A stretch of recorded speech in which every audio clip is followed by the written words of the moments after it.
그럽니다. 수근관 정군 그러죠. 수근관. 다른 말은 손목 터널 정군이라고 이야기를 하죠. 정의는요, 여기에요. 신경이 지나가거든요. 신경이.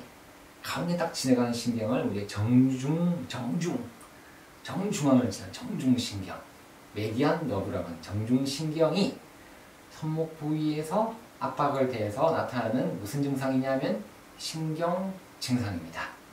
자, 신경이 압박되면요, 어떤 증상이 생길까요? 저림증이 생깁니다. 찌릿찌릿한 거예요. 찌릿찌릿하고 이상감각, 감각 소실, 무지구근, 여기에요. 무지가 여기죠. 근력 감소 등 근미축입니다. 여기가 아니면 여기, 엄지손가락 여기 꼭 튀어나왔는데 여기에요. 여기서 상지에 발생하는 가장 흔한 신경 압박 질환이 됩니다. 그래서 일생 동안요, 10% 정도는 한 번씩 생기는 발병의 위험이 있다. 한 번씩 생길 수 있다는 거죠. 그러면 왜 이렇게 생기는지에 대해서 알아보려고 하는데, 일단 해부학을 알아야 됩니다. 해부학. 오늘 내용은요, 금방 말했던 증상, 정의에 대해서 좀 이야기를 했고, 해부학에 대해서 자세히 알아보죠. 해부학. 자, 카팔터널 수근관은요, 손목 전방에 위치하는 비탄성 섬유인 골선관이에요. 손목 전방에 위치하는 섬유인데요, 수근관이에요. 잘 움직이지가 않아요. 탄성이 없다 그러죠. 비탄성 섬유성 조직이에요. 딱딱하게. 또는 골성으로 뼈로 이루어지는 관입니다. 이걸 근위부라 그러죠. 근위부. 여기 근위부는 여기고, 여긴 중간이고 밑에가 되는데, 근위부는 우리가 이름이 좀 어려워요. 신부, 굴곡, 근막이라고 그래요. 그러면요, 약간 더 위로 올라오게 되면은 딴 게 있어요. 이거는 우리가 횡수근인데, 여기는 신부, 굴곡, 근막, 여기는 횡수근인데, 요거나 거의 붙어 있거든요. 그래서 같은 용어로 쓰이면 돼요. 아, 신부, 굴곡, 근막이나 좀 횡수근인데나 말도 어렵고 귀찮아요. 그냥 같이 그냥 쓰시면 돼요. 그게 같다. 이렇게 같다고 보시면 되고, 여기서 이제 쭉 올라오게 되면 이제 근막이에요. 자, 어쨌든 간에 요 위에 쪽은 신부, 굴곡, 근막, 횡수근인데 밑에 쪽은 근막. 이렇게 이루어지는 손목 전방에 위치하는 비탄성의 섬유성 조직이다. 골선관이에요. 수근관은 후방, 앞쪽을 봤거든요. 후방도 있겠죠. 후방 뼈가 있겠죠. 수근골이 있습니다. 그냥 골 여러 가지가 있어요. 또 외측으로는 주상골이 있습니다. 주상골, 대다각골. 아이고야 어려운데요. 뼈가 있다는 거죠.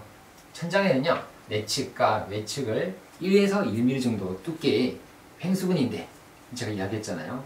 그걸로 연결됩니다. 천장은. 말도 어렵고 정말 귀찮죠. 올라와도 되는데, 근데도 그래도 요거는 설명을 해야 그 다음 파트가 이해가 되니까 꾸역꾸역 설명을 합니다. 수근관이 입구에서부터가 2cm 부위가 있고요. 수근관이 좀 이렇게 있어요. 여기가 관이 있을 거 아니에요. 관이 있는데, 관이 좀 이렇게 길이가 길어요. 근데 처음 입구에서부터 2cm 부위가 가장 직경이 좁아요. 사실은요, 터널에 이렇게 들어갈 때 터널 입구가 넓어야 되잖아요. 넓어야 되는데 하필이면 제일 시작할 때가 좁아요. 그러니까 그 부위에서 신경에 많이 눌린다는 거죠. 또 그 부위에서 신경에 형태학적 변형이 많이 생깁니다. 그러다 보니까 신경이 압박됩니다. 그래서 수근관 증후군이 생기는 거죠. 통과 구조물은요, 여기 수근관 안에는 정중신경만 통과하는 거 아닙니다. 그거로 생각하시면 안 돼요. 여러분도 신경만 통과하는 거 아니면 다 통과하겠죠. 당연히 움직여야 되니까요. 움직여야 되니까. 그래서 여기 9개의 수지 굴곡권, 장무지 굴건도 있고, 천수지 굴건도 있고, 심수지 굴건도 있고, 이름 올라와도 됩니다. 올라와도 되고, 당연히 신경이 있겠죠. 정중신경이 있는데, 정중신경이 제일 여기 피부 밑에 있어요. 가장 표지부에 있어가지고 이 녀석이 제일 잘 눌리는 거예요. 여기가 두꺼워지니까, 섬유성으로 두꺼워지니까 딱 눌려가지고 제일 아픈 것이 하필이면 정중신경이에요. 자, 정중신경은요, 이게 회귀 운동 분지라, 회귀, 리커런트라고 그러죠. 회귀 운동 분지, 리커런트 모터 브랜치라고 하는데요. 이게 정중신경에서 이렇게 쭉 가는데 요 무지 여기 있죠? 부분 여기에 가는 운동신경 분실냅니다. 쭉 정중신경에 가다가 무지 구근으로 가는 신경을 내는데, 그래서 지배 근육은 여러 가지가 있어요. 모르셔야 되는데 일단 단무지 외전근, 단무지 굵은의 천두 뭐 그런 말도 하고, 무지 대립근, 이름이 어렵죠. 모르셔도 돼요. 네, 그래서 지배 근육은 그거예요. 그래서 또 감각신경인데요. 정중신경이 무슨 감각신경을 하느냐? 세 개의 수지신경을 나누어지는데요. 어쨌든 간에 무지 여기, 시지, 중지, 한지의 요측 여기에요. 무슨 한자로 어렵게 그냥 무지, 시지, 중지, 한지. 그냥 첫 번째, 두 번째, 세 번째 손가락 신경 지배하고요. 네 번째 손가락이 여기 엄지손가락 쪽을 지배한다라고 보시면 되겠죠.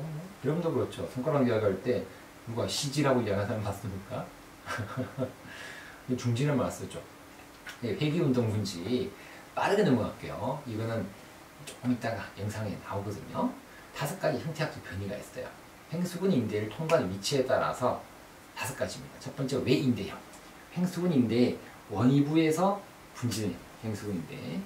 이거는 46에서 90%까지. 이게 제일 많아요. 90%니까 뭐 거의 전체를 타조한다고 볼 수도 있겠죠. 외인대형. 두 번째 하인대형. 서브 리가멘토스 패턴인데, 횡수근 인대의 밑에서, 하인대니까 밑에서 하겠죠. 31% 정도. 또 경인대형. 인대를 뚫고 지나가는 형태입니다. 경인대형. 그래서 이거는 뭐 퍼센티지까지 나타나지도 않죠. 좀 드무니까. 네 번째가 척측으로 분지형이다. 네, 척측에서 분지가 됩니다. 기타 정중신경의 척측에서 분지된 형태다. 5번째가 횡인데요. 트랜스버스 패턴이다. 인대의 첨부를 가로지는 형태다 라는 거죠. 5가지가 있는데요.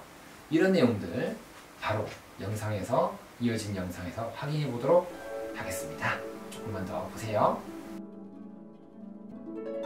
수근관 증후군은요, 그림으로 보면 이해가 잘 돼요.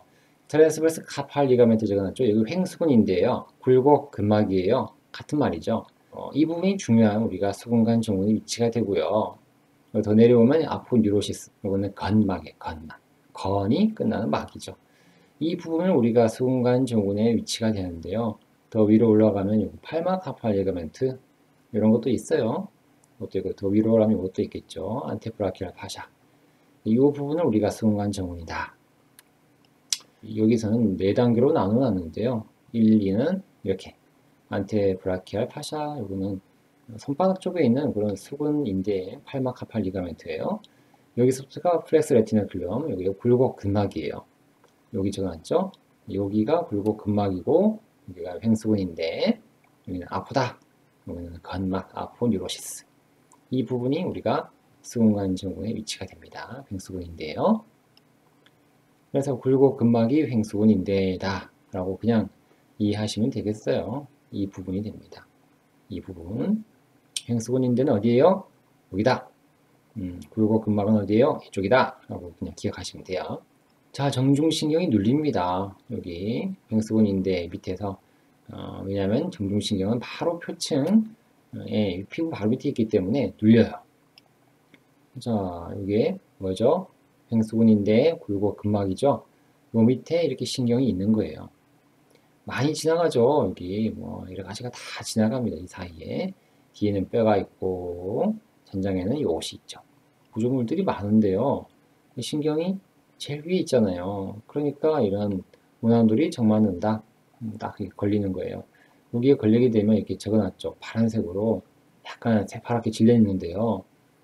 이 지역이 첫 번째, 두 번째, 세 번째 손가락과 네 번째 손가락의 요측 부위까지가 정중신경에 의해서 지배를 받는 곳인데요. 여기가 눌리게 되니까 이쪽이 좀 저리다 그러죠. 우딘감이 든다는 거죠. 이쪽 지역에서 우딘감이 들고, 정중신경은 쭉 내려옵니다. 정중앙으로 내려온다는 게 정중신경이라고 하죠. 이렇게 내려오는 거예요. 자, 정중신경이 눌리게 되면은 이쪽으로 가는 신경이 문제가 생기겠죠. 제가 이야기했죠. 단무지랑 관계, 단무지 굵은, 단무지 외전근, 무지 대립근. 이쪽으로 가는 우리 근육들, 무지구근이라고 그래요. 엄지손가락과 관련된 근육이랑 무지구근. 이쪽에 문제가 생깁니다. 힘이 떨어지는 거죠. 근위축이 오고. 여기는 굴곡근막. 이쪽 굴곡근막. 여기가 수근관입니다. 여기서 여기까지가. 여기는 노란색은 정중신경이죠. 이제 보니까 다 구분되죠, 이제. 맞죠? 수근관이 여기인데, 굴곡근막이다. 횡수근인데다. 여기가 정중신경인데, 요거 있죠? 이 막, 횡수근인데, 굴곡근막 밑에 바로 여기에 있는 거죠. 그래서, 딱 누르게 됩니다. 여러 가지 다 있어요. 지나가는 거. 천수지굴관, 심수지굴관, 장무지굴관 다 지나갑니다. 자, 회귀운동분이 5가지 변이가 있다고 그랬죠. 그냥 모양만 보세요. 이름이 뭐 중요하겠습니까? 외인대형. 여기서 그냥 나오는데 여기 가장 많아요. 회귀운동분이. 외인대형. 두 번째는 하인대형. 여기 좀 약간 더 여기 밑에서 내려옵니다. 여기는 조금 여기보다는 더 밑에서 내려오죠. 하인대형. 요거는 이제 인대를 뚫고 지나간 경인대형. 네 번째는 여기 척측이죠. 새끼손가락 쪽 척측에서 분지가 되는 척측 분지형. 5번째는 횡인대형. 이렇게 5가지의 운동신경의 변이가 있다라는 것까지만 오늘 이 시간에 알고 계시면 되겠습니다. 너무 간단하죠? 그렇죠, 여러분? 자, 영상 보니까 이해되셨죠? 오늘은 그냥 순간정근의 정의 그리고 증상, 가볍게 증상 알아본 거예요. 피부하러 해서 알아봤고요. 다음에는 다른 재미있는 내용으로 찾아뵙도록 하겠습니다. 오늘도 영상이 마음에 드셨으면 좋아요와 구독을 누르시면 감사하겠습니다. 오늘도 건강하고 행복한 하루 되십시오. 안녕히 계십시오.